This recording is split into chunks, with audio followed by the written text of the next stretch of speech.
kick to the gut. I like it. Yo, it's Mr. Young. And it's Foreign in the building a week earlier, slightly earlier than our usual Monday, bro. Yeah, just a wee little bit because we have a very special guest joining us on the show here today. I mean, I think he made quite a bit of waves in the local Singapore wrestling scene when he announced that he had his own wrestling federation, a new wrestling club, a third. And then we asked the question, remember, on the podcast, is Singapore ready for a third wrestling company? Yes, that's why. But it's very interesting because he's a well-known name. We've known his name the whole decade that SPW was around. You might, of course, know him as your Eurasian Dragon, right? That's right, and we will talk with the Eurasian Dragon in just a little while. In the meantime, though, before we do anything, we got to give a big shout out to our main man, our sponsor. If you need to buy, sell, rent, or get stuff fixed in your house, because he's a bit of a handyman himself, isn't he? Yes, man, bro. He's the only handyman realtor in Singapore that I know of, lah. Handyman, realtor, wrestling fan as well. Check it out. Look at how happy he is taking a picture of Kenny Omega. Yeah, man. And the best part about him is you want to buy a house, you want to talk property with him, you can. And also you can talk wrestling at the same time, bro. What if I want to buy a wrestling arena? Oh, that one he also can help you fix it up. Yeah, there you go. Nick Matt, that's our guy right there. You see the QR code. Why don't you just screenshot? If you're watching on your phone right now, right? You just screenshot and then you can contact him via his WhatsApp. That's the QR code. Or you can check out his Instagram account. What is his Instagram account, bro? At 65 roofs, ROOFS, like the roof of the house. Huh? Yeah, because he will put you under a very nice house. He will settle everything under the house. He will, put you under one roof, bro. Oh dear. Okay, but he told me, please, if you're not ready to buy a house or property, is fine. Do follow him on his Instagram. That's where he posts all his content, and you can get to know more about what he does. There you go. 65 Roofs. Once again, Instagram, on Facebook. You can reach out to him via WhatsApp if you are in the market. And like we just said, right? Even if you're not at this point in your life looking to buy, sell, or rent, right? I mean, odds are somewhere down the line, that's going to be the most important thing in your life. Right? Like, I mean, you could have caught me at a time in my life where I'm like, all I think about is playing video games, So save this guy on your social media. So when the time comes, when you're like, okay, it's time to buy a new flat, time to buy a new house, Nick Matt, I know him. And he's a fellow wrestling fan as well. So on the side, y'all can talk about the wrestling too. Yes, for sure. And of course, he's been very happy to support this podcast. He's been doing this is our third episode that he's supporting it. So if you guys want to show support back to him, like I said, please follow him back as well. And of course, let him know that Kick to the Gut sent you. Absolutely. Once again, his WhatsApp right there. You can scan it if you are watching the podcast via, your big old monitor at work right now instead of actually doing work. It's okay. We don't judge you, huh? You can scan the QR code, get his number, or you can screenshot it and save it. And boom, there you go. Follow his Instagram at 65 Roofs. Now, without further ado, the main event. I'm starting to become like Mark Henry. I should start growing out the white hair. You think I can go off that look? Bro, shave the botak head first, bro. I don't know if that could work for me, bro. My head is like, I have giant forehead. Anyway, here we go. It's the Eurasian Dragon. Let's go. Good to see you, my friend. Hey, it's good to see you guys again, man. It's good to see you guys. Yeah. It's been a long... Hello. It's been a while, huh? Yeah. It's been a while. Thanks for having me on your show today, man. Yeah, really appreciate it. Dragon, you hold the record for like the most number of times a wrestler has appeared on our show. I think we are going on 4 or 5. Yeah. Wow. I think fourth. Because I've appeared with Taufik, with Jack, with Jane, and all that in different permutations before. But I think this is me alone for the first time, if I'm not wrong. Yes, at least once a season. So we are on the 5th season. So I think this is the 4th time because I remember last year we weren't around. So So this 4th time. So that's great. Yeah. And this time, arguably, the most change has happened because obviously we want to talk about a certain thing that has happened, right? I mean, it's right there in your name, right there. Of course, the second this came out, we were like, oh, what is going on? A third wrestling company in Singapore. So, let's jump right into the question at hand. Ring of Rebirth. Tell us about Ring of Rebirth. Yeah, so I think sometimes the longer you stay in the wrestling industry, and this happens to I think many of us, we are generally still artists at the end of the day. We are sports people, we are performers, but we are pretty much artists, and art is very subjective, right? And we have different interpretations of how we perceive art to be, or different platforms of media for that matter. So I think even for me, like wrestling, I've always had certain inclinations to certain forms of wrestling. Not that I dislike wrestling, because or not that I dislike certain other forms, because I do watch lots of different kinds of wrestling nowadays. But I've always had a preference of doing wrestling like a certain way. So I think this is something that's been on my mind for quite some time, actually. I would say I've had ideas of this for almost half a decade, maybe. Wow. Yeah. And I knew that eventually it will come to a point where I would have to do something different from what SPW is presenting, or from what GrappleMax is presenting and all that. So after a slight hiatus from the wrestling industry and all that, I realized because SPW did approach me to come back and all that, but I felt this was a good time for me to finally realize some of my other dreams in wrestling, which isn't just like solo dreams, but also to provide the new generation of wrestlers with a different alternative to proceed towards, rather than what's available. You mentioned something interesting. You said that you are a fan of a different style of wrestling. Can you explain to us what is that philosophy that Ring of Rebirth is going to be based on? Oh, okay.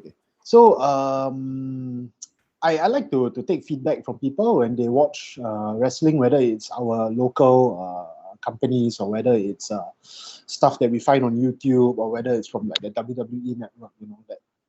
And I try and I realize the consensus in general, and I like to ask casual fans this, or I like to ask people who are not wrestling fans this, and often they enjoy characterization, dramatizations, and all that. So that's it. I think it's pretty similar to what I enjoyed growing up, which is basically I was a big fan of the Attitude Era of WCW.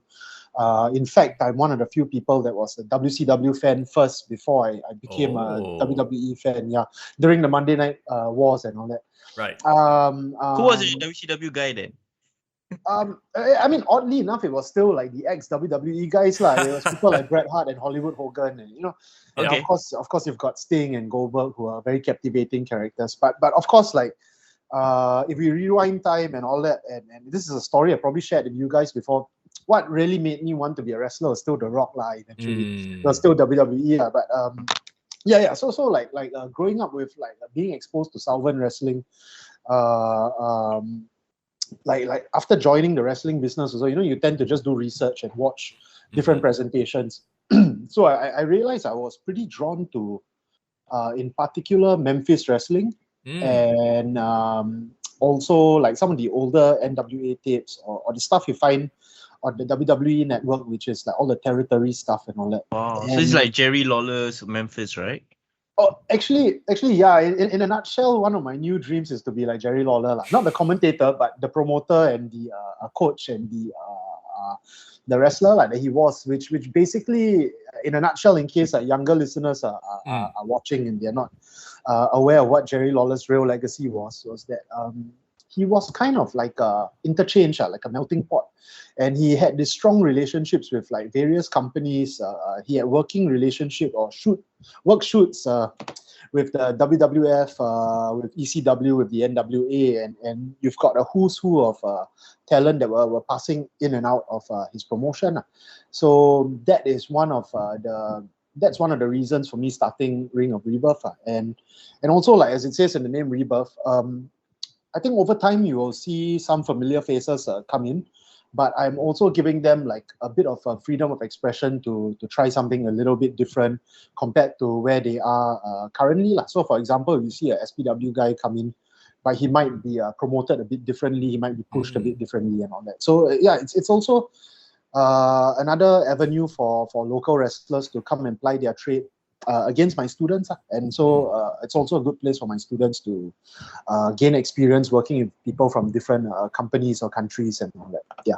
So obviously, I mean, you still have that working relationship with the folks over at Grapple Max, over with SPW. So we will expect lots of crossovers and stuff like that. Would you consider it to be canon, or it's like, okay, you come into our universe here, you are slightly a little bit, different? It's a very good question. I think like Doctor Strange has like been a talking point and all that. Multiverse.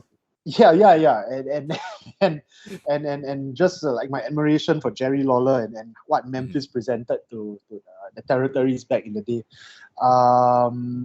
I think ultimately every wrestling promotion, we got to respect that each promotion has its own like canon or their own head canon, like what happens is according to them and all that. But I think for me the challenge as a promoter or as a booker now is to find a balance lah. So you got to respect what SPW or what Grapple Max is pushing with their talent, and we can also still try to walk down a new avenue or to also see how they best fit with working with our guys and all that. So definitely something symbiotic and also something alternative at the same time lah. I got a question with regards to like you mentioned you have like your students. So have you like set up a training school? Who are people that you're recruiting from? What's that whole thing about? Yeah. Okay. Gonna be a bit of a lengthy answer. So originally, of course, and I'm not doing this alone. I do have a partner, someone who prefers to be a silent partner, but he is a former SPW crew member lah. He was helping out with SPW for a long time. Also good friends with Andrew and the old guys and all that. So our original plans, we definitely wanted to have our own premises, our own ring, so at least you have a lot more autonomy and all that. But then after we did the finances for it, like we just checked with the other veterans around the region and all that. Then wow, shit, man, you realize that you're gonna be a damn broke guy, man. And then someone like me who is planning to like get married soon and PTO and all that, then like wow, engagement ring, wedding ring, wrestling ring and all that. Well, that's a lot. 3 rings, bro. Yeah. That's right. So like we did a lot of brainstorming lah. So it was it's a bit of a personal story, but I'll just share. It was a catch-up lunch with Andrew last year, I think, when the pandemic was starting to like lessen out, you can start to go out again and all that. And then I ran this idea by him lah. What if we use your place when no one else is using? Because they have a structured training schedule, you see. I think Mondays to Fridays or it's like Saturday afternoon or something like that. So what I thought of was like you give me some slots like in the afternoon, or you give me slots like on a Sunday or something like that. And then I'll sublet from you lah. I'll pay you for that. And then that saves me a lot of money on getting my own ring. So there's just 2 other rings to get now. And then it also like enhances the local wrestling business in the sense that that money is being circulated within the business and all that. So right. I'm always grateful to SPW. I spent like 8 fantastic years there. Lots of ups and downs and all this, but I don't regret a thing. And I guess this was a good way to also pay it back to them lah. Because they get a bit of the rental burden lifted, and at the same time I don't lose my bank account. I don't go broke, and I also get to fulfill my dream of training like my own students in my own style of wrestling. So since you are working with SPW, Andrew and all that, with this sort of arrangement, right, is it safe to say that you have his blessings to go ahead and continue this new venture outside of what was your relationship with him in SPW? Yeah. I actually had lunch with Andrew and Dennis both to respectfully tell them right. This is what I'm going to bring into Singapore lah. This is what I want to do, and both sides have been really gracious. Both sides have sent a lot of well wishes, and I think just to put that in perspective, right? That would be akin to like freaking Vince McMahon and Tony Khan, and who's in charge of Impact these days? I don't know, Coach Scott Demore. I'm not too sure. That would be akin to the 3 of them sitting together having lunch Which will never happen. Yeah. Never happen. Yeah. Table for three. No, I didn't. I didn't sit. Oh, actually, that would be a great table for three, man. Yeah, imagine that. I didn't sit with both of them at the same time. Oh. It was two separate lunches. Okay, but okay. the food we ate was the same. I think wrestlers all like to eat like this high protein hot pot kind of stuff. So strangely, it was the same kind of food that I ate with both Andrew and Dennis separately. And then I just ran my ideas by them lah. And then told them that this is what I want to do and all that. And both sides have been pretty cool. I think in recent months also it's really cool to see external talent appear at like a different promotions show, be it at the Grapple Max show or the SPW homecoming and all that. It's really nice to see that everyone is really starting to get together and support one another. It's very heartening. So with Andrew's blessings, we managed to kind of like have I wouldn't say a soft launch, because I think what's happening next week is the soft launch, but it was kind of like a like out of the public eye kind of like initial training, because I had 2 students to begin with. So we worked from there. And honestly, I was in a bit of a creative rut, or in an advertising kind of rut, because I didn't know how to launch this. Like the artwork, the design, the logo, everything was created. We have like different business plans or creative plans, but I really didn't know how to launch this. So it was also by chance lah. This was, I think, Good Friday. SPW, they had their 3 dom shows lah. If you recall that time, there's 3 shows they're doing at the doms. So one of the matches was supposed to be a CWE showcase, Sultan Singh against this guy called Rao or something. Both of them from CWE lah. This is an Indian wrestling promotion, right? Yeah, the Great Khali's promotion. So they do have some guys training in SPW. Of course, Sultan Singh, you all saw excellent match with Jack Chong at the previous show. Yeah, at Homecoming. Yeah. So Sultan and Rao were supposed to have a match, and Rao missed his flight. Oh no. Yeah. So I'm just like sitting at home, and I am like working on my day job stuff and all that, right? And suddenly, Big T gives me a phone call out of the blue, because of course Big T is one of the senior members of SPW. He's one of the guys helping Andrew run the ship there and all that. So Big T gives me a phone call, and he goes like, "Hey man, what are you doing tomorrow on Good Friday?" I was like, "I'm a Catholic lah. I'm supposed to fast and all that. I can't eat meat." He said, No. You wanna come and do the match on the show for us? And I was like, okay, why not? So that was a last minute dormitory thing, show, right? Yeah, it was supposed to be a one-off thing. It was supposed to be a one-time deal, because just come in and fill in for Rao against Sultan Singh. So what was supposed to be one match turned out to be 6 matches in the end. Wow. So basically, to put in context, the dormitory shows, every dormitory show ended with a battle royal main event. So everybody was in the main event, including Alexis Lee also. So like Mr. Froyce was in one of the matches, referee Ryan was in one of the matches. Oh my god. Sounds like a fun show to watch, man. I hope SPW releases the footage publicly one day lah. I mean internally they circulated it to their talent and to the ROR team also, just to review in our private time and all that. And it was really fun stuff lah, because it's a lot like if you attend those WWE live in Singapore, or the house shows that WWE puts on. Yeah. So the atmosphere backstage is really different, because and it's not that they take the dom shows lightly, don't get me wrong. They still put in 100% and all that. It's just that it's a bit more relaxed lah, and you're allowed to experiment. Yeah.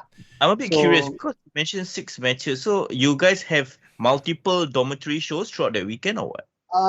We had one on Good Friday, so I did the Battle Royal and the match before the Battle Royal. In fact, so everyone has a match on the card. Everyone comes out again for the Battle Royal at the end. And then I realized, I don't know whether sway or whether because I'm the outsider or what, but every card, right, they put me in the second last match. So the match finished, I go behind, drink some water, then I come out straight away for the Battle Royal. Oh dear.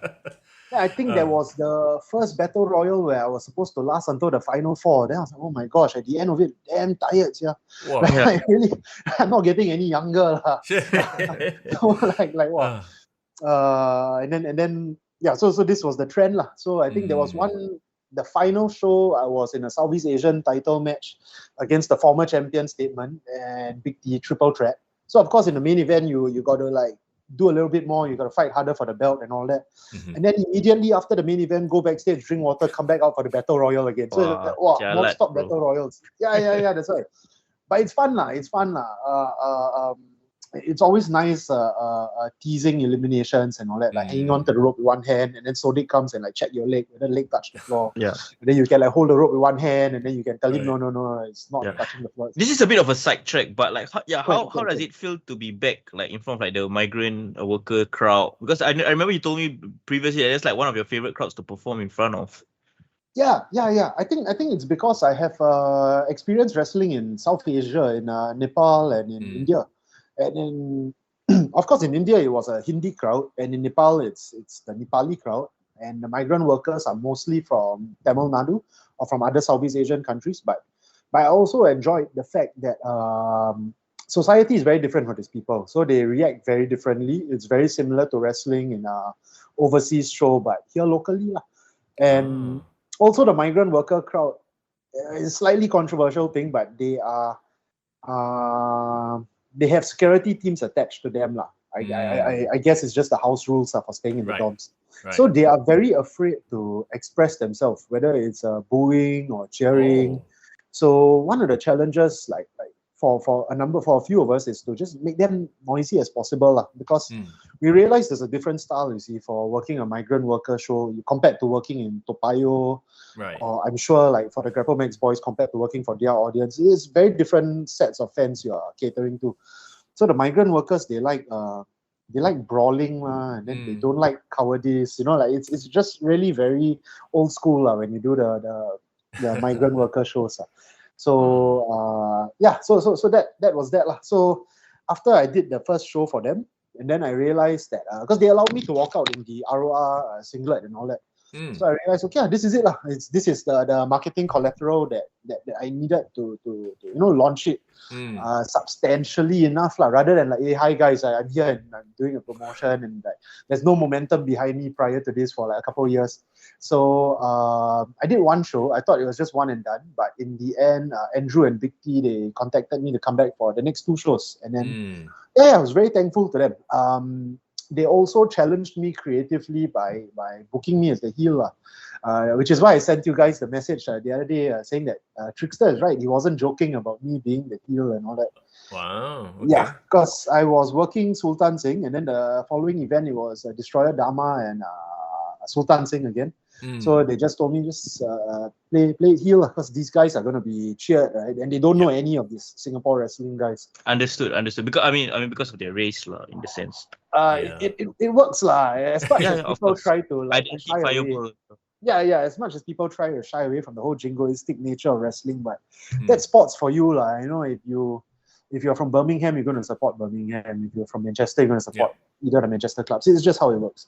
So it really opened my eyes to a whole new world of wrestling that I didn't get to explore before, because I've been playing a babyface for so long, and it's, I guess, both forms of dispositions are difficult to play, but I just was it's new to me lah. It's new to me. So I started watching a lot of Jeff Jarrett from TNA, Jeff Jarrett from AAA and all that, just to see how effective he was as a heel, and I just tried to implement parts of that into my act. So I just implemented stuff like cowardice, running away during the match. Then Sultan Singh and Dharma grabbed me, throw me back in the ring. Everyone cheers. It was very nice to see this reaction for once. And I came out to do a promo segment with Dharma and Sultan at the second show, and we were supposed to mouth off with each other, some verbiage and all that. And then like nobody wanted me to talk, man. Nobody was giving it to me the time of the day. Everyone just wanted Dharma and Sultan to say their piece, and it was very refreshing lah. I specifically thanked Andrew and Big T a lot after those 3 shows for revitalizing my career lah, because I never thought I would end up playing a different disposition. And I guess this is the route forward for now. I think especially with the upcoming event next week. That's interesting, actually. I never realized that you never really played heel until that very moment. So Okay, so speaking of Ring of Rebirth, so now in 2022, we are looking forward to your first Ring of Rebirth event. Yes. that's coming up very, very soon, of course. Now, Yeah. it is a closed door event, right? Yes, it's pretty much a student showcase, Okay. actually. So that's why it's a closed door event. So invites are only extended to the friends and family of Right. my students. And also a couple of invites were thrown towards SPW and to Grapple Max. So we'll see a little bit of people from everywhere. And of course to the two of you as well, man. We've spoke about it privately, but I guess it's public now that I have reached out to invite the both of you onto the show. So will this be the model moving forward for you? Like you'll have some of these like private shows, and then are you also looking at big, big events where you get sales of tickets and stuff like that as well? Yeah. So I guess I'll just put this forward lah. I'm very inspired by what SPW and Grapple Max have done, because it's significantly different how both models work. Right. And I realize now that I'm in a situation somewhat similar with my own crew and my own students. It is a blank canvas for me to work on lah. So I'm going to mix it up a bit. Definitely want to run a live event, hopefully in the next few months or maybe end of the year or next year. Nice. But I'm also trying to do this closed door indoor taping so that my students will not feel too exposed when suddenly there is like 100 plus or 200 plus people coming, that kind of thing. And then this is really just to give them some experience, also to let them to blood them in with some of the veterans in the local scene and all that, and to just level up themselves, for lack of a better term. Yeah. Okay. I wanted to ask as well, like you talk about like training. I think we never really fully. We didn't touch on the whole covered students the and the thing. training Yeah, but part. the one thing I wanted to add on was your training philosophy. So like, do you have like a syllabus, or is it like more of like watching old tapes? Like how are you gonna approach training? Syllabus, got 10-year series or not? I think okay, so I'll touch a little bit on my trainees now, but I'll go into their gimmicks later. The thing about running Singapore's youngest wrestling school, right, is that you are definitely going to have trickle over members, people who are formerly in SPW or formerly in Grapple Max and all that. Just to sidestep a little bit, our timings are generally quite open-ended lah. It operates a bit like a personal training business, because I check with my trainees, or they share with me their schedules for the week, and then we try to fit it around the SPW schedule lah. So we usually, or generally, I go down about 3 to 5 times a week, maybe 3 to 4 times, but on a good week it's 5 times, because you can't exactly align everyone to come at the same time. A lot of my guys are either students, or they're working like round the clock shifts and all that. So it kind of works for them, because instead of trying to commit to evening classes only, right? We sometimes do morning class or afternoon class. Then, like I said, one of my guys, he's trained in both SPW and Grapple Max, so he's seen like he's been everywhere lah. Yeah. One of my guys, former SPW trainee. Another one, interestingly enough, he is Singapore's first 2 promotion trainee. This guy is 17-year-old kid, Barun. He is currently training with SPW in the beginner class, but he also trains with us at Ring of Rebirth. So we applauded him lah, because it's kind of breaking the mold. You see, you are a gym member, and like some people, they buy membership to Anytime Fitness, then they also buy Virgin Active lah, that kind of thing. So it's either he's got a lot of money to spend, a lot of free time, he loves wrestling, or all of the above lah. I guess it's probably all of the above. Yeah, but he's a great kid. So you get people who are coming in with some prior wrestling experience. Then of course you got some people coming in with like no experience, or they haven't wrestled or trained in a long time. So they do have a bit of a backing knowledge how our training differentiates itself from the rest. And I think for better or for worse, it's a little bit regimented actually. Okay. Yeah. So I'll just talk you all through a usual day with us. So in case any listeners, you all want to like come in for a free trial. Oh, by the way, we offer 2 free trials instead of 1. I think because we see the other companies giving away 1 free trial, right? Then like, who are we? Right? We are the smallest boy in the pond, so we give you 2 free trials instead, lah. You come and get a taste of it. Then if you like, then you stay, lah. Yeah. If you don't like, there's always 2 other places for you to go. So we usually give 2 free trials. The training classes differ whether it's a group class or a solo class, because sometimes people come in for like solo one-on-one sessions. After the 2 free trials, the pricing is 20 for a group class, 25 for a solo class. And there's pros and cons for both, lah. Because in a group setting, you get to wrestle with other people. Then you change according to their body type, to their speed, their experience level, blah blah blah. But on a solo class, I can help zero in a bit more and work on things you want to work on, lah. Whether it's trying a new move on me. By the way, I'm the crash dummy, lah. Every time they try a new move, I always just kena. So like one session, maybe I kena like 5 hip toss or 5 body slams, this kind of stuff. But still young enough to do it, so just take only, lah, before they experiment on each other. So so solo class, like some of them maybe they are not really good at like push-ups yet, so I can concentrate on like helping them, like like with the chest presses and or squats or whatnot, lah. Okay, so that aside, we are a bit regimented, lah, in a way. Got rules and all that, lah. But the rules are with respect to the pro wrestling business, lah. So generally, before they even step in the ring, everyone has to wipe the feet on the apron. I'm not sure if you've seen people do the wiping feet on the apron thing before. Yes. And It's a very old school thing. Yeah. And in case youngsters listening in or viewing this, they may not be familiar, or they might have seen it, but they don't understand why everyone like cleaning the foot before going in the ring. Now, on one hand, it's a bit of a hygiene thing, but on the other hand, also you are paying homage to everyone that came before you. And this is a very difficult business to excel in, and there are so many people who have paved the way so that like myself and my students can have a chance to do this today. So compulsory, lah. Everyone must wipe the foot before they walk in the ring.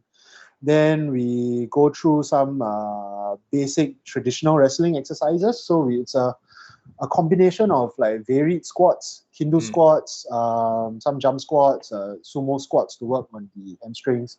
Sumo squats to work on the groin, frog squats to work on the hamstrings. My background in training, I actually have a zoo bronze trainer set. I went for a zoo bodyweight course a few years ago. So I do implement some zoo workouts into zoo functional workouts into the thing. How do you spell that? Z-U-U. It's basically animal movement, lah. So in my classes, there's like bear crawls, kick sits, lion push-ups, reverse lions, yeah. Like so we do, animal flows, basically stuff like that. So we do about 3 sets of everything. So we work on like squats first, then we do the lion push-ups or Hindu push-ups, then we do some like leg raisers and crunches. So we go through 3 sets of that. It usually totals up to about like 300 plus squats, and then about the push-ups and the leg raisers are less, lah. But it's just the old tradition of like the squats always must be like twice the amount or 3 times the amount. So that's what they go through. After that, we do some like planks and bridges to build the core, neck bridges to protect the neck. And then we do some basic wrestling drills, like the international sport drill, the one where you see in every match, lah. Shoulder tackle, the duck underneath, and then like, jump over, drop down. Or ducking the clothesline, this kind of stuff.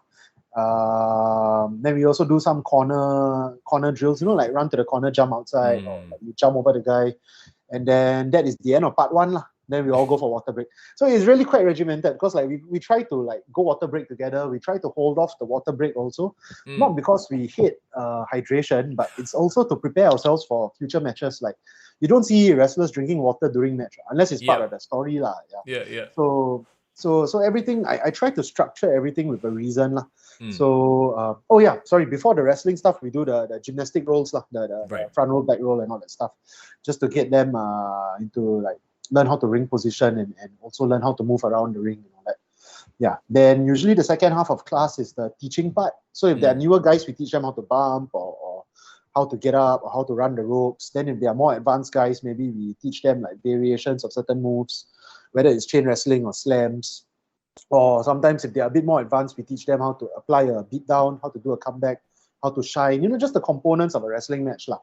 And the end of my classes is usually quite fun. My students always say that my classes like got like a slope like that. Like it starts like very serious, very hard, then like become more and more fun towards the end. Yeah. So the end of the classes usually we it's application. So first part is conditioning, second part is learning, third part is application. Application is when we have like test interviews, test promos, and then we have practice matches, and the practice matches usually consist of what you learn for that day.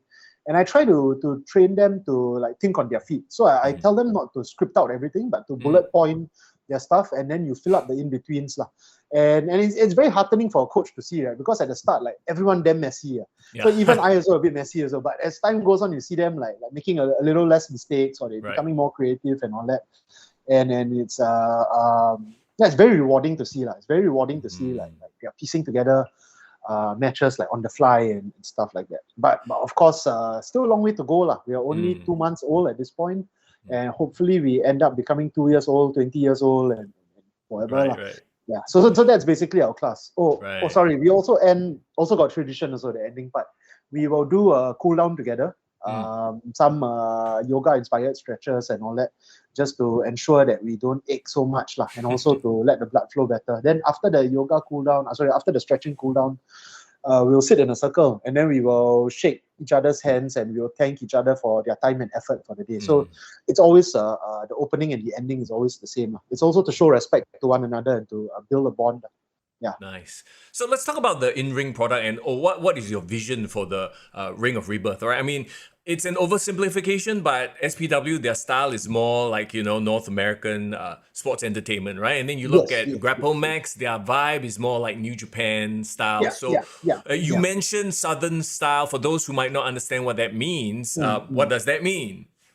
Yeah, so it's a good representation or generalization of what you said, But I guess for us, we are going to try to be. It's not just going to be Southern only, but it's also going to be character driven, like the early 90s or late 80s kind of WWF stuff.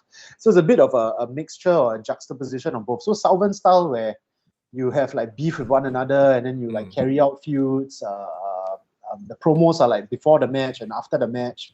So that's something to look forward to next week at ROR Press Start. I'm going to give everyone promo time before and after the match. So it also helps you understand why person A and person B are fighting and all that. Yep. Does that mean you're training your students as well to learn promo as well on top of your training? Yeah. Like I mentioned at the end of every class, they will all cut a promo before they do the practice match against their partner. And then they will also cut a post-match promo also. So it also prepares them or it helps them understand better like who they are going to be in front of an audience rather than like suddenly in front of an audience you put a microphone in the guy's hand and the guy like fumble or something like that. And it happens, man, because we're all not perfect Sometimes we get nerves So definitely a bit more into like the whole like we're going to go back to the reason to, or rather we're going to give people a reason to fight. It's just not going to be like, oh, this guy versus this guy, it's an exhibition, right? There's going to be motives for them to fight. Hopefully some of the feuds have like longer, stronger stories to them. But of course, this is just still a tester event and all that. And the characterization part, I'll get into that soon. But basically, I try to give everyone a slightly identifiable character, or even if you can't identify the character, at least it's something that will stick out in your mind. Right. I'm a fan of sketch comedy. I like Key and Peele. I like some of the sketch stuff on Netflix. Nice. And I realized that usually when they go into characterizations of like their culture and all that, you just remember the nonsense they pulled off. And the only direct thing that is in opposition to the Southern style is that the Southern style is pretty serious generally, but the way I see it is like have you all watched NWA Power, you guys? Yes. Right? I remember I really enjoyed it when it first came out. Right. And it's nice how NWA Power not only pays homage to the Southern style, but it's also, I wouldn't say a parody but it's also like a tongue-in-cheek take on the Southern style. So that tongue-in-cheek take is something that I want to approach our brand of pro wrestling with as well. Are you guys going to be creating content for internet, the social media age, YouTube videos, that kind of thing? We are going to tape next week's tester event, and then we're going to release it as like a studio wrestling kind of show online. And then we're going to try to do some other videos to help flesh out the characters of these people. And then we are also in talks with some F&B outlets to have some lifestyle stuff as well. Like maybe like the Aroa guys go and like eat at this place, review the food. It was always a dream of mine to have Big T do like mukbang kind of stuff. Like who wouldn't like to see that, right? I've eaten with him many times, but I just feel that the rest of the world is missing out on not watching him eat. It's something else. Wow, so much joy, you know. All right. So you're gonna create help create characters for your students and present them as like characters for the audience online as well. Yeah, definitely. I think I think I was the one that uploaded it. So we released 2 match cards already. Yes. This week. Aaron O'Malley, who you may have previously seen in a Grapple Max show here in Singapore. Yes, seen him perform before. Yeah, he's an old friend of mine, mainly because I was a cheapskate when I went to AWE in Malaysia. Right. I didn't want to buy my own hotel room or book my own hotel room, so I stayed in Aaron's house. But that's how we started becoming friends, you see. Right. Because he was living with like a couple of other international guys who I knew. So Aaron and I have been friends for some time. And he's coming down to run a seminar this week. And that's also directly related to, or not directly related, it's related to the Press Start show as well. So Aaron O'Malley, he's originally from Perth, but he's quite a travelled veteran. So he's currently training under Saraya Knight in UK. And Saraya Knight had a movie made about her recently, Fighting in My Family. It's Paige's mom, right? Paige's mom, yeah. So Aaron's been excelling there. If I'm not wrong, I think he's still the current junior heavyweight or the light heavyweight champion of their promotion, World Association Wrestling. So for him to come down and to teach us and all that, and teach not just Aroa, but we have people from Grapple Max and SPW who have signed up as well. It's really, really nice to see like all 3 promotions training together under Aaron when he's down. Yeah, so that's Aaron. Doesn't really need much of an introduction. Most locals, okay, not most locals. I guess there'll be some listeners who are familiar with me, but if they're not familiar with me, I basically try to play a bit of a Eurasian stereotype. So easygoing, but now that I'm playing a heel and all that, I have to be the bad stereotypes of Eurasians, cutting corners, like a basic girl, that kind of stuff. Okay. Yeah, so that's me and Aaron, but to share a little bit more about my students, so we have this guy who's called Ahmad Arif. He doesn't want his real name disclosed because... Ahmad Arif is not his real name. Yeah, it sounds like a real name. So that's his stage name. Okay. It's his stage name. Double E. In a way, we are a bit like the NXT factory. We generate names for people. So that was a character conceived by my silent partner, actually, because originally what Ahmad Arif wanted to present to us was... something that we realized could already be found in many independent scenes. And it's not their fault, it's not their fault. Because when they come in, often you will have an idea of who you want to be. But it's sometimes up to the promoters or to the coaches to realize, or not to realize, to help them realize that you got to be someone for the audience rather than for yourself only, or not what you think is cool. So Ahmad Arif, he has a full-time job, but his part-time job is he's a food delivery rider. He started doing that during the pandemic to earn extra cash, and he still does it until now because he's got a family and all that. So so we decided to make him a food delivery rider, and we said like Bret Hart giving the sunglasses, we want him to come out with a food bag, and then if you're lucky, you're sitting near him, he'll give you like drinks or the potato chips. That's very good, very creative. Right. And it's interactive So hopefully we want him to be like Dusty Rhodes from the 90s when he was in the WWF, when he was the everyman, the common man, Dusty Rhodes. So the working man, so likewise, so we want Ahmad Arif to capture the hearts of Singaporeans who have to hustle. You have to sometimes take a couple of jobs just to pay your mortgage or your BTO loan or for your family and all that. So that's Ahmad Arif. Will he be sponsored by Foodpanda, Deliveroo, or Grab? He works for one of those above companies. I shall not say it now. He's our very first student who signed up, and he's also the guy who's wrestled 5 matches for Grapple Max under a different identity. Okay. So he's faced some of the best wrestlers in Singapore already because he's had his debut match against N-Boss Greg. So he's already coming in with like quite a bit of experience. he's been there, done that, and now he's trying to rebirth his career in a different way with us, with Aroa. And he's also trained at SPW originally, so he's also trained under Andrew and Vadim. And he was the first guy to sign up for Aroa before we even launched. But then again, because like he's my friend and he's my silent partner's friend, so that's why he's like, I want to come and learn from you all. So okay, fair enough.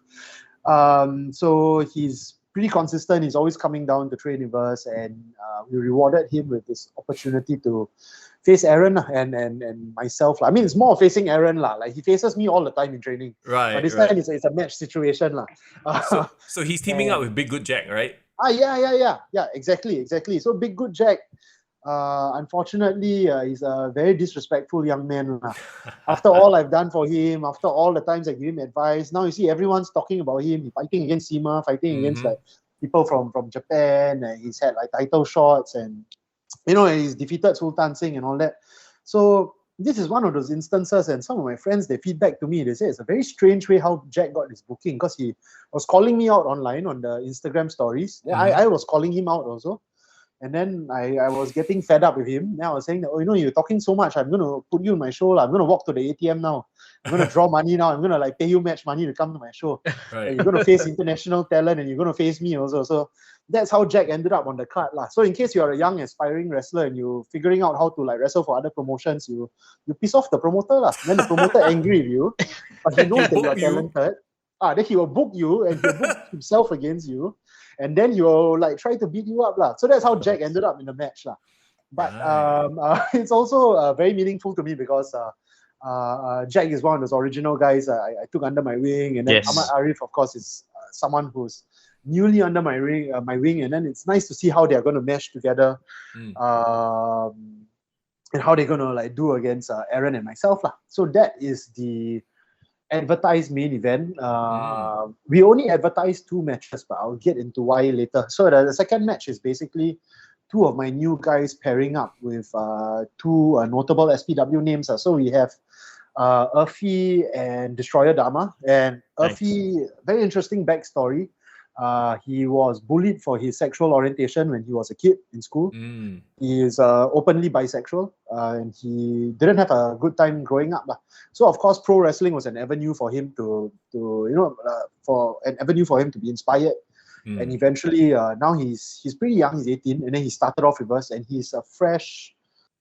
He's not one of those guys who's been in another promotion before. He went for, I think, one Grapple Max open house or something like that. Yeah, I believe he's actually a follower of the podcast and on the IG, and I think he regularly listens to our show as well. Daniel, he does. right? On IG. Yeah. Oh, nice. And he's one of the toughest young men I know. I'm really very amazed at his tenacity, because he's also a dancer also. So like he recently, I think a couple of weeks ago or a month ago, he was doing like the training of us with all the squats and all these like core exercises and bumps, all that. Then he took part in a dance competition after that, unbeknownst to us. And then he won the dance competition as well. Way to go. Yeah.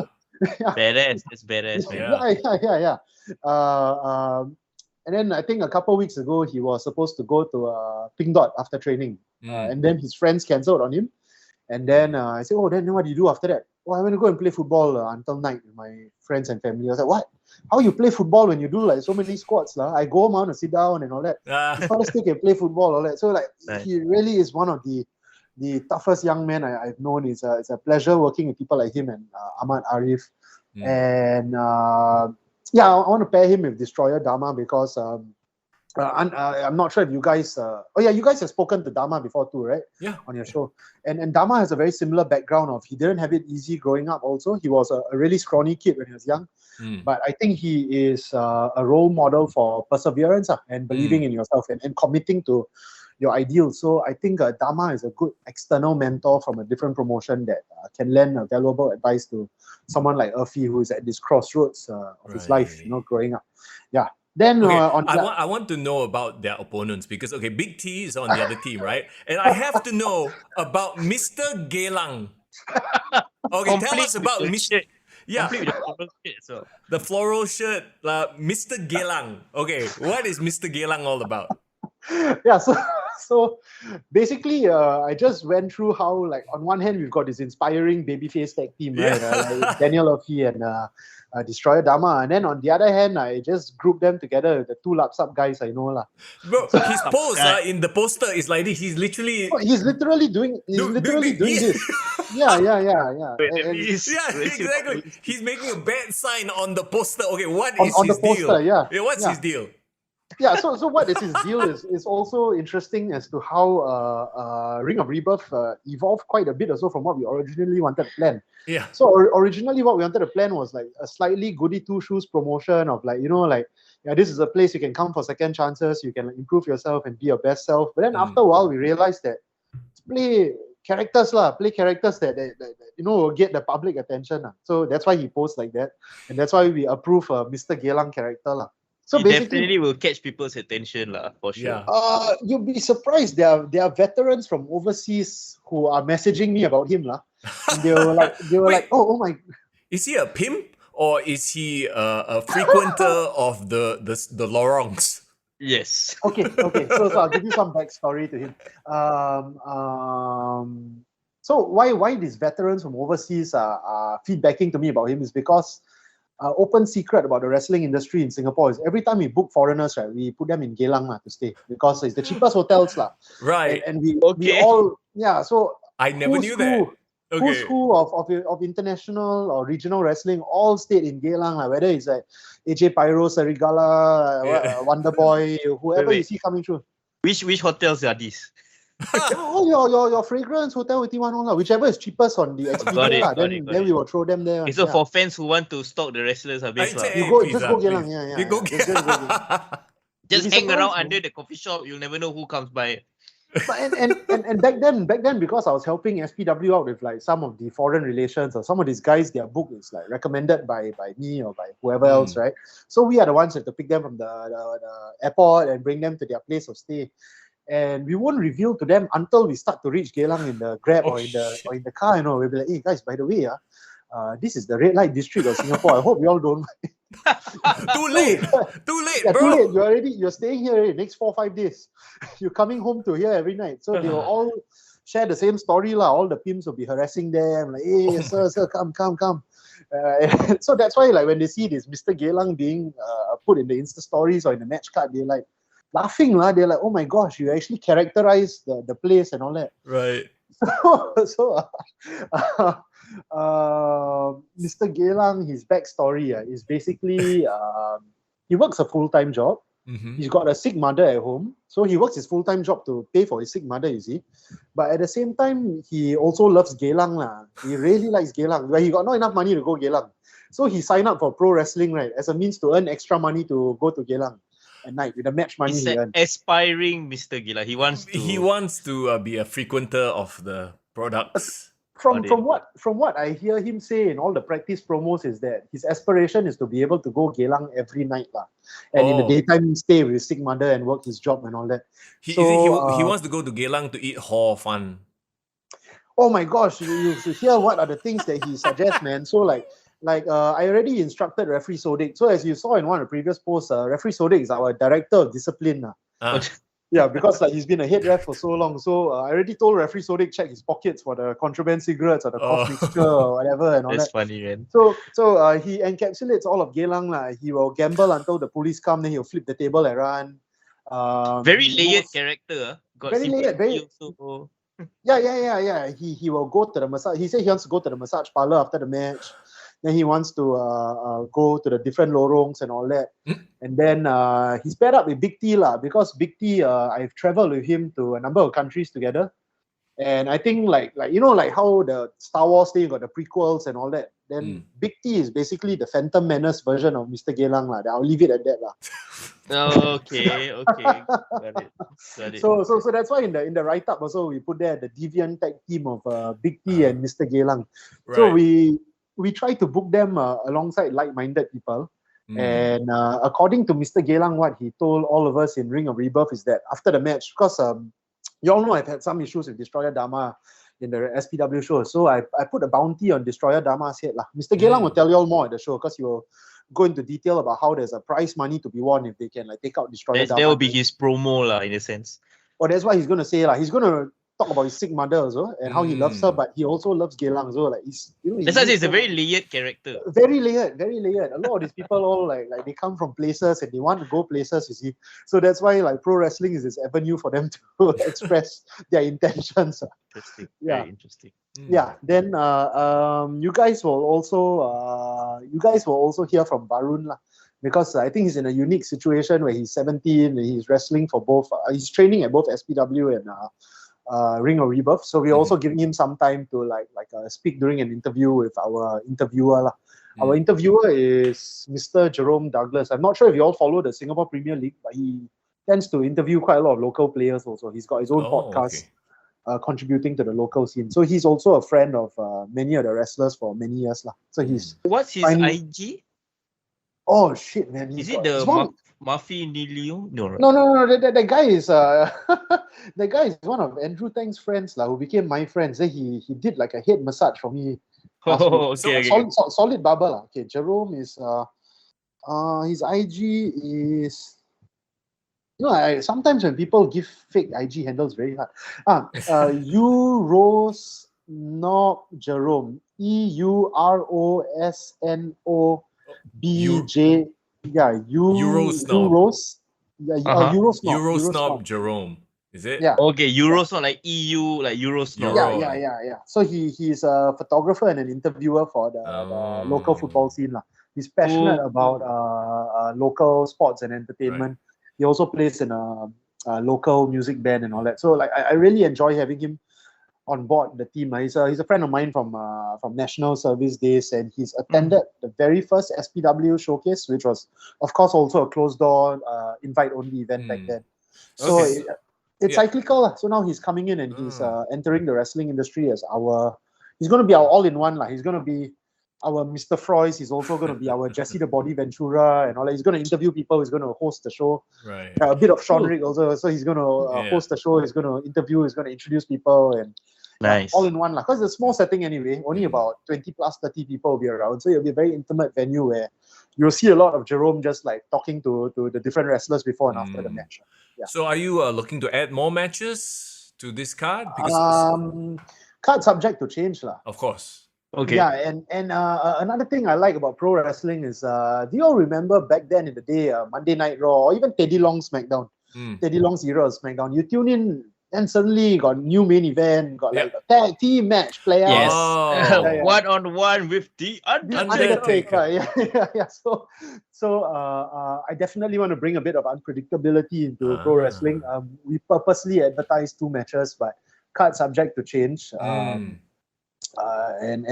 one thing that Mr. Vadim and Andrew taught all of us during our pioneer year in wrestling in 2012 is to expect the unexpected. And this is something I definitely want to bring forward with Ring of Rebirth also, for you guys to expect the unexpected. Yeah. Right. So quick question. So like the seminar, it will happen right before the event itself, or is it like an afternoon thing and then the event is like its own? It's 2 days. So the seminar is running from Thursday. It's Thursday afternoon, Friday evening. The event is Saturday at 7. So it's 3 days in a row where we are putting Aaron to work. Okay, we're making the most of Aaron's holiday. So because he kind of flew all the way from UK for this, right? In a way. Oh no, actually no. He's and this is going to be a little bit important which pertains to the press start event on Saturday. His parents-in-law stay in Singapore. So his wife's parents live here. So he comes to Singapore every 2-3 years, which is how he worked with Grapple Max the last time round, and that's how he ended up working with all of us this time round. So he put up a Facebook status about him coming to Singapore soon. And usually when he comes to Singapore, we'll find time to hang out. I introduced him to like the roast meat platter, the chicken rice, siobak, and char siu siobak, duck rice. Yeah, I introduced him to that the last time round. He seemed to enjoy it. Nice. So usually I'll meet him for a meal and all that. But this time round, since I'm running my own thing, I was like, hey, why not you come and train everyone, not just my guys, but just train everyone. So yeah, true enough, he's going to be training everyone, which is really cool. And then he's going to do the show on Saturday. Is the seminar slots like still open for people who want to like still give it a try? So, not sure when this is going up because we're going to try to talk a bit in future tense now. We So will if this- we'll push this on usually Thursday, right, Mr. Young? We're gonna do it Yeah. right before the So, Hari Raya weekend. Sure. maybe not so important to push the seminar because Friday is packed, man. You've got like Mm. former champions, people who are not from any promotion who have been like on hiatus for a while. Is it foreign Thursday, you want to start training again? Bro, Oh. I'm already training in the army camp, bro. aren't you at a reservist or something? Yeah. Right. Yeah. So Thursday we still got a bit more slots because it's in the afternoon, which is pretty much like the Ring of Rebirth training time and all that. But Friday we are pretty packed. I think it's going to be. It's quite a full house on Friday, lah. Nice. There's a lot of people coming, and then That's like, great. it's, That's great to hear. yeah, it's wonderful, man. Because I think none of us wrestled in Britain before, so none of us know how to wrestle the British style. But everyone kind of watches NXT UK at least a little bit, so it'll be really nice to be introduced to the British style of wrestling. So we're really looking forward to learning from Aaron, and I'm looking forward to teaming with Aaron as well. Because Jack was irritating me, so we need to deal with Jack, Aaron and I. Of course. So talking about watching content, wrestling content, there's so much of it now. What are you watching? Oh shit! This is a very interesting question. Y'all are familiar with the Butcher Man. I think everyone knows the of Butcher Man. course. So Butcher and I we have this exercise where every now and then we would text each other. We'd be like, "What's your wrestling remix?" And recently I did this with Prabhu also from Grapplemex. Yes. So it's the same question you asked me. We'll be like, "What's your wrestling remix?" So we'll just name like 4 things that we are watching now. Yeah. So for me, in recent times, it would be, like I said, Jeff Jarrett. Very underrated wrestler. I think that a lot of younger wrestlers can learn a lot from watching his matches. You must have enjoyed his Broken Skull sessions, yeah? Oh, I loved it. My girlfriend fell asleep. She was saying that because she enjoys Karen and Jeff, the act. But then when she saw Jeff and Steve Austin talking all the insider stuff, she knocked out. She was like, "Oh, why are they so serious now? I thought they are fun characters." Of course, she's a casual fan only. I loved it. So Jeff and Karen Jarrett, I think their act is it's hilarious, man. Like it's just so fun to watch. So I watched their stuff from AAA or from TNA, especially in AAA where Jeff Jarrett just goes old school heel. It's just like Rudo. They call it Rudo, right? So just really a Rudo style and pissing off the crowd. The other portion of my remix is Dr. Wagner Jr. from AAA also. So he's a 57-year-old wrestler, still active today. Still goes better than half of the youngsters today. Still very fit uncle, muscular, handsome. He's a Mexican guy?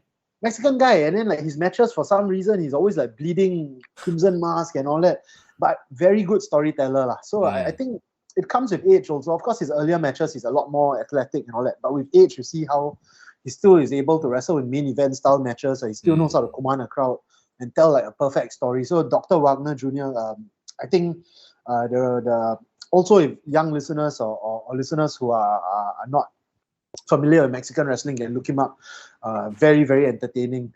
The entire Kevin Owens and Ezekiel story. Yes. That is just something else, man. Like, I think everyone would have thought, like, wow, Kevin Owens go from main eventing WrestleMania and Stone Cold, and then suddenly you put in this kind of story. But the more you watch every week, the more you realize that they're onto something there. Alpha Academy's involvement in the story is hilarious also, man. Just seeing how Otis spilled barbecue sauce on the DNA results, or like Chad Gable was very studious with the glasses doing the lie detector test. So it's fantastic. It's and I definitely think grows on you, this whole storyline. And I really am a firm believer of like wrestling should be fun and should be for everyone, and like, not everyone should take wrestling so seriously. Or if you do want to take wrestling seriously, there are promotions for you to watch out there, which presents a lot more serious stance on it. So these 3 things, and your 4th. The 4th. What was it? I think like some like Dusty Rhodes and Cody Rhodes stuff. Because I like to I introduced my girlfriend to like Dusty Rhodes because we are watching Cody Rhodes now, right? So I showed that, so this is the father, this is the guy he's always talking about and all that. So we'll watch like highlight videos of him or like documentaries about him. And my girlfriend's words are not mine. She says that, oh, so that's where Cody gets all the drama from the father. Yes. Yes, of course. Because we are just huge admirers of how well Cody Rhodes does his emotional manipulation of the audience. It's a testament to him as a performer.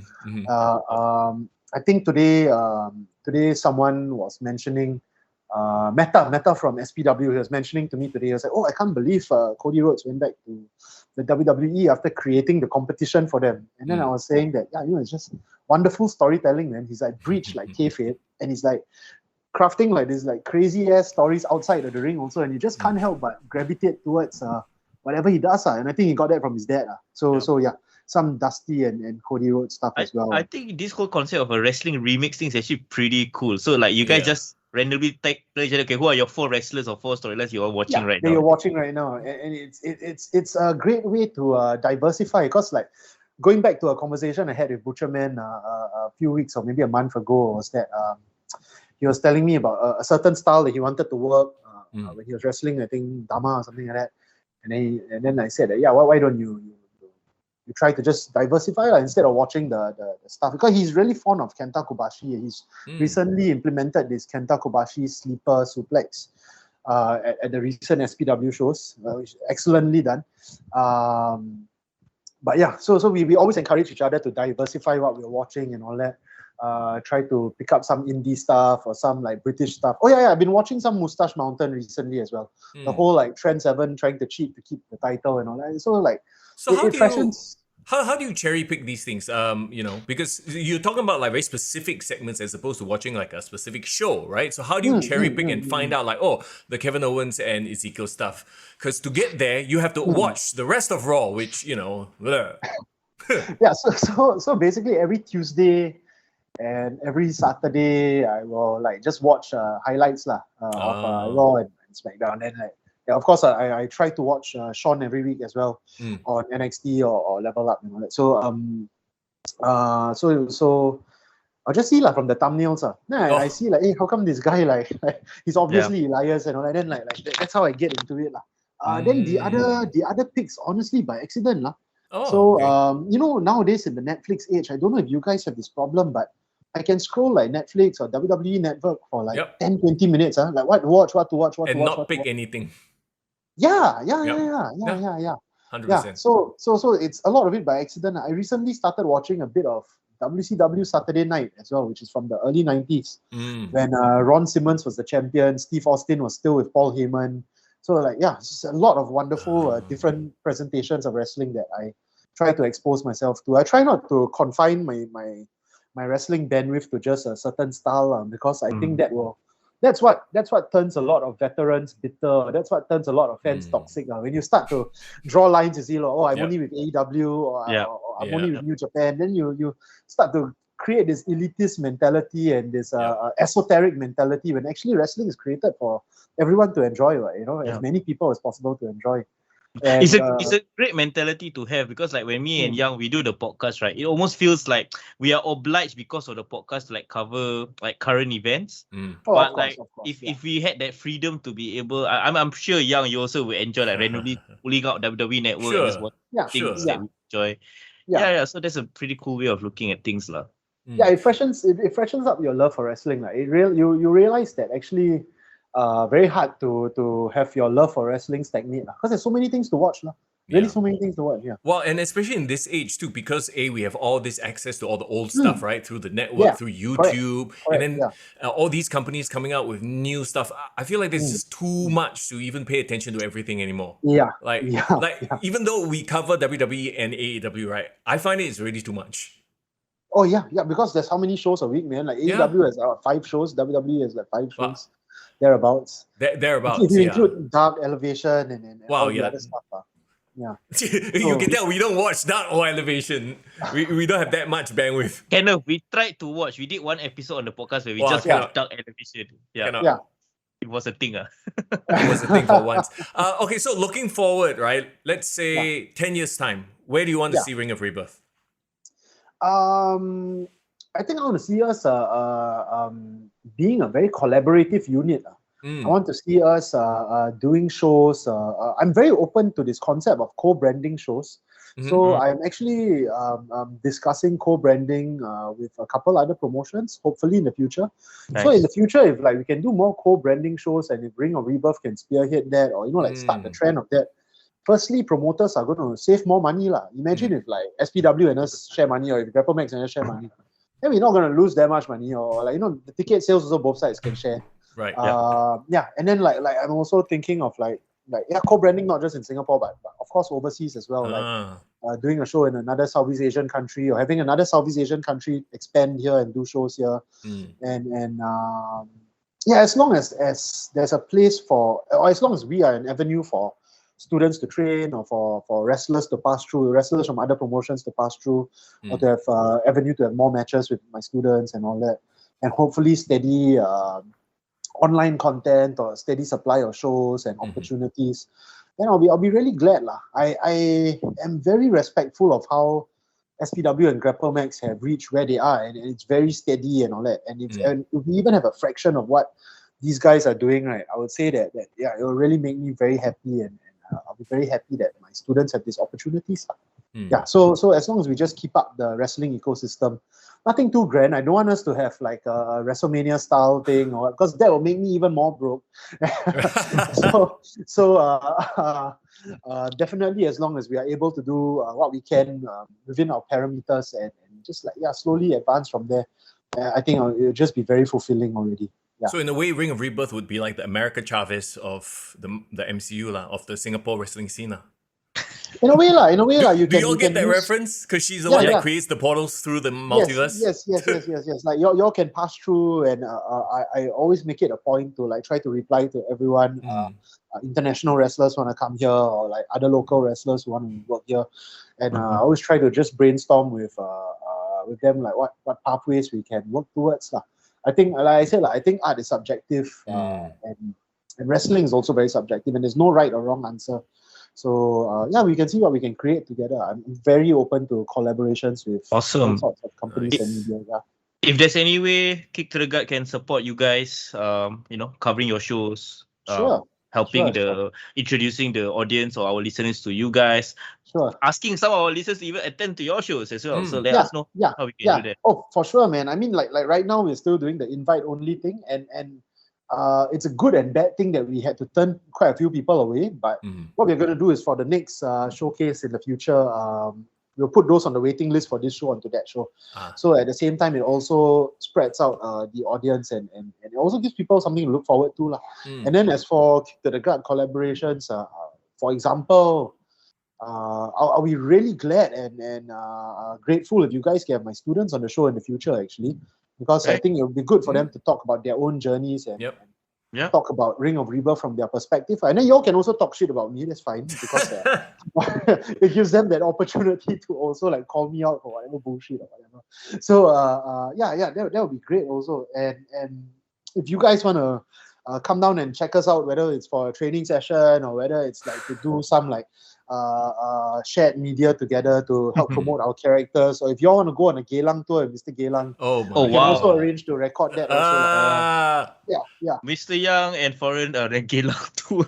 I don't know about that. Must ask permissions from both our partners first. It's for content. It's for content. As long as I don't have to take a spear, I'm very happy to do like what you guys said at our previous interview, what non-continuity. I told my girlfriend about it also. I said that when I come on to Kick to the Gut, when we talk about females or what, it's all non-continuity. Non-canon. Non-canon. Yeah. So it can be Mr. Geylang's non-canon journeys into Geylang. We can always, or you want safer option, mukbang with Big T lah. You always can. You can see really the podcast boys always open to host or commentate anything if you want us to do it. Right? Sure. Let us know. Sure. Thank you so much. Before we let you go, do you want to say something to the people? The people who have supported the Eurasian Dragon all this time, all this while. Yeah, go ahead. Yeah. Wow. I think it's very humbling every day waking up, realizing that you are living your dream. It's a very, very strange and very, it's difficult, but it's also very fulfilling. So definitely thank you to all of y'all. Some of y'all have been around since day one. Some of y'all are just coming on board now. Some of y'all may have stopped lending your support, and some of you are coming back to lend support. And for all of that, I'm really, really grateful that all have followed me on this adventure.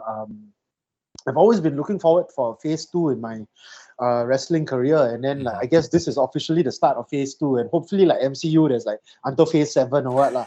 But if you enjoyed phase 1, I invite all of you to join me for phase 2. If you are new, this is phase 2, and you can always find phase 1 on YouTube or Facebook or whatnot. Let's continue to grow together, and thank you for the support. Continue supporting me and Ring of Rebirth. Give us a follow on Instagram at Ring of Rebirth, or follow me on Instagram at Eurasian Dragon. I'm most active there. We have Facebook pages as well, but I think most of our activity happens on Instagram for now. Eventually, we will branch out to Twitter, and sadly, we have to go to TikTok also lah, because of Of course, everybody is on TikTok. Everybody have to lah. Eventually have to go onto TikTok lah. So we'll stay tuned to our social media channels. We are gonna try our best to put on engaging content and create engaging characters that will enter the Singapore and Southeast Asian wrestling landscape lah. So am I right to say Eurasian Dragon will be a head coach, owner, and also content creator also now? Yeah, man. Wow, it's a lot to do on my plate lah. And then I have a full-time job also to see to, like, office hours and all that. Yeah. So like, That's right. The things you do for your passion, lah. The things you do for your loves, right? Yeah. Like what I said just now, like every morning you wake up living your dream, and then you realize how surreal it is. And I think some of my younger guys, and this also can go out to people who are wanting to take up pro wrestling. Sometimes they ask for tips how to succeed in wrestling, or how to stay on in wrestling for so long.